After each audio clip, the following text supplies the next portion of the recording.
Hi everyone. If you grew up in a toxic or dysfunctional family, you might think that some of these things that I'm going to explain sounds familiar. You have an issue with having your stuff spread all out. Let's say if you're at a hotel on vacation or possibly just visiting over at a friend's house or another family member's house, you like to have your stuff close by to you. You like to just know where your stuff is, maybe in just like one or two areas will be your stuff.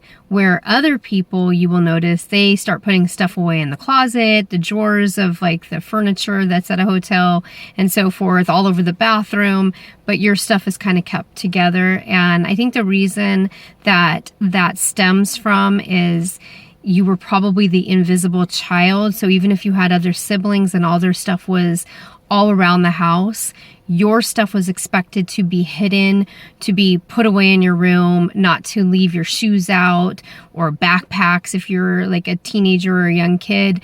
They wanted you to have your stuff put away. Whereas if your golden child sibling, or if you had a few siblings, whatever, their stuff could be everywhere, a mess everywhere, but it did not matter because you were the invisible child. You were not meant to be heard or seen, and also meaning like your opinions did not matter. It would cause more conflict if you voiced your opinion, if you pointed out what was disrespect, if you pointed out that you wanted to be spoken to fairly, just like your siblings were spoken to.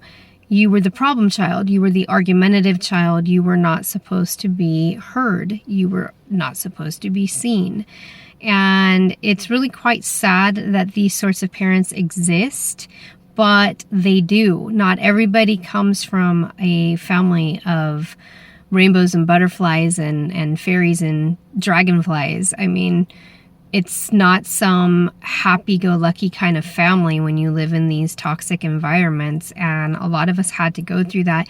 And if you're questioning if you are going through that, I'm hoping that this video is clarification for you and confirmation for you that these things are not normal to pick on just one child and make them feel like the outcast, or to be brainwashed by a parent into thinking that you are the problem. I even used to hear like my dad say to my mom when they would argue about stuff that had nothing to even do with me, and I would stick up for my mom because she was the female and I would feel bad because my dad was the stronger one, and they both had their toxic ways about them, but I somehow would always protect my mom. But I would even remember him saying that I ruined their marriage. I was a little girl. Like, to even try and put that on a child is mental. It's really sick.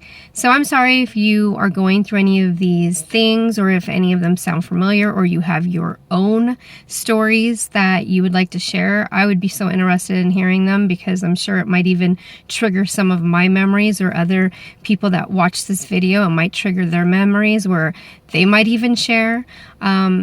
But anyways, I wish you the best. You should be living your best life and leaving this all behind you and going low, or preferably no contact. Like all the other videos, I'm sure teaches you to do the same thing. And I know I've repeated it in my videos as well. The sooner the better for your mental health and the happiness in your life. That should be your goal.